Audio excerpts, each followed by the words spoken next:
Hanif Adani direct ചെയ്ത Marco എന്ന സിനിമയെ കുറിച്ചാണ് ഇന്ന് പറയുന്നത്.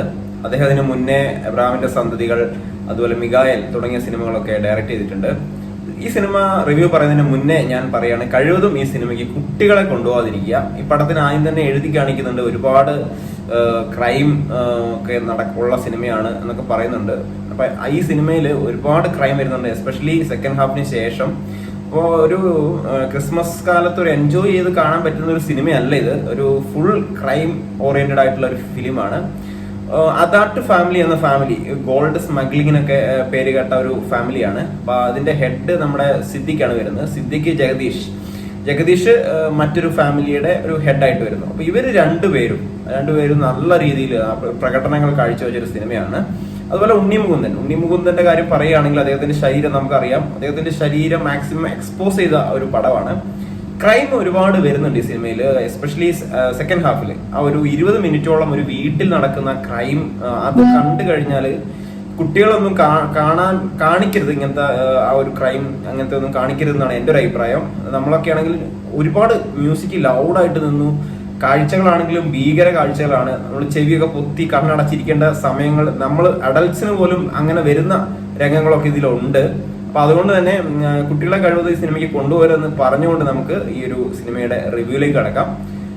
മൊത്തം പ്രകടനങ്ങൾ എല്ലാവരുടെയും ഓക്കെ ആയിട്ടാണ് തോന്നിയത്. ഇതിനകത്ത് ഇവരെ കൂടാതെ തന്നെ ശ്രീജിത്ത് രവി, സുദേവ് നായർ തുടങ്ങിയവരൊക്കെ അഭിനയിക്കുന്നുണ്ട്.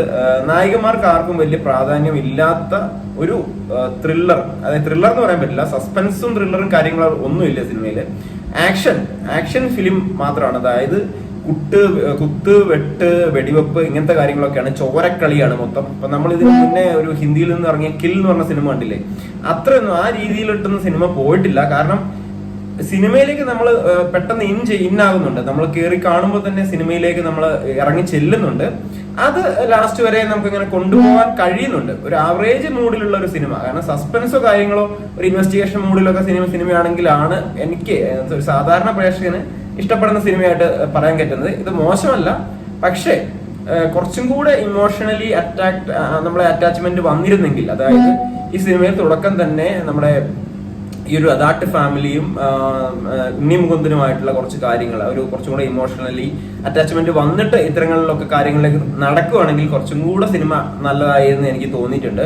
എഡിറ്റിംഗ് വർക്ക് ഒരുപാട് പണിയെടുത്തിട്ടുണ്ട് ഷമീർ മുഹമ്മദ്. അദ്ദേഹം എഡിറ്റിംഗ് വർക്ക് പറയാതിരിക്കാൻ വയ്യ. അതുപോലെ മ്യൂസിക് രവി ബാസ്രൂർ ആണ്. മ്യൂസിക് ചിലയിടങ്ങളിൽ തുടക്കത്തിലൊക്കെ മ്യൂസിക് നന്നായിരുന്നു, പക്ഷെ ഈ ആക്ഷൻ രംഗങ്ങളിൽ മ്യൂസിക് വല്ലാണ്ട് ലൗഡായിട്ട് നമ്മൾ ചെവി പൊത്തിയിരിക്കേണ്ട കുറച്ച് രംഗങ്ങളൊക്കെ വന്നിട്ടുണ്ടായിരുന്നു. അതുകൊണ്ട് മോശമാക്കിയില്ല എന്ന് മാത്രമേ പറയാൻ പറ്റുള്ളൂ. ഇത് എഴുതിയിരിക്കുന്നത് ഹനീഫ് അദാനി തന്നെയാണ്. അദ്ദേഹമാണ് ഇത് സംവിധാനം ചെയ്തത്. പിന്നെ ഇതിനകത്ത് വില്ലൻ വന്ന യുക്തി തരേജ എന്ന് പറഞ്ഞ ഹിന്ദിയിൽ നിന്ന് വന്ന ഒരു ആക്ടറാണ്. അദ്ദേഹത്തിന് നല്ലൊരു റോള് കൊടുത്തിട്ടുണ്ട്. കാരണം ആ ഒരു വീട്ടിൽ നടക്കുന്ന രംഗങ്ങളിൽ മൊത്തം ഇയാളാണ് ജയിച്ചിരിക്കുന്നത്. അപ്പോൾ ലാസ്റ്റ് പിന്നെ ഉണ്ണിമുകുന്ദൻ വന്നിട്ടുള്ള കുറച്ച് കാര്യങ്ങളും ഒരു റിവെഞ്ച് ആക്ഷൻ സിനിമ എന്ന് പറയാം. ഇത്തരത്തിലുള്ള സിനിമകൾ നമ്മൾ ധാരാളം കണ്ടിട്ടുണ്ട്, പക്ഷെ ഇത്രയും ക്രൈമിലേക്ക് ഇറങ്ങി ചെന്നിട്ടില്ല എന്നേ ഉള്ളൂ. പണ്ട് മുതലേ കണ്ടുവരുന്ന ഒരു ജേണറാണ്, പക്ഷെ നമ്മളെ പിടിച്ചിരുത്തുന്ന എന്തൊക്കെയോ ഈ സിനിമയിലുണ്ട്. സാധാരണ ഒരു പ്രേക്ഷകനെ കണ്ടിരുത്തുന്ന, നമുക്ക് ചെവി പൊത്തേണ്ട രംഗങ്ങളൊക്കെ ഇതിനകത്ത് വന്നിട്ടുണ്ട്. എനിക്ക് പേഴ്സണലി ആ ഒരു സെക്കൻഡ് ഹാഫിന് ശേഷം ഒരു ത്രില്ലടിപ്പിക്കുന്ന ഒരു രംഗമൊക്കെ ഉണ്ട്. നിങ്ങൾ ജസ്റ്റ് കണ്ടു തന്നെ അറിയുക. ഞാൻ പറയുമ്പോൾ ഒരുപാട് ക്രൈം നിറഞ്ഞ, സസ്പെൻസ് ഇല്ലാത്ത, ചോരക്കളികളുള്ള ഒരു ഇൻവെസ്റ്റിഗേഷൻ മൂഡിലല്ലാത്ത, ആദ്യം 2 കൊലപാതകം നടക്കുന്നുണ്ട്, പക്ഷെ അതിലൊന്നും ഇൻവെസ്റ്റിഗേഷൻ പോലീസിന് വലിയ റോളൊന്നും ഇല്ലാത്ത ഒരു സിനിമ ജസ്റ്റ് നിങ്ങൾക്ക് കാണണമെങ്കിൽ ടിക്കറ്റ് എടുക്കാമെന്നേ ഞാൻ പറയുള്ളൂ.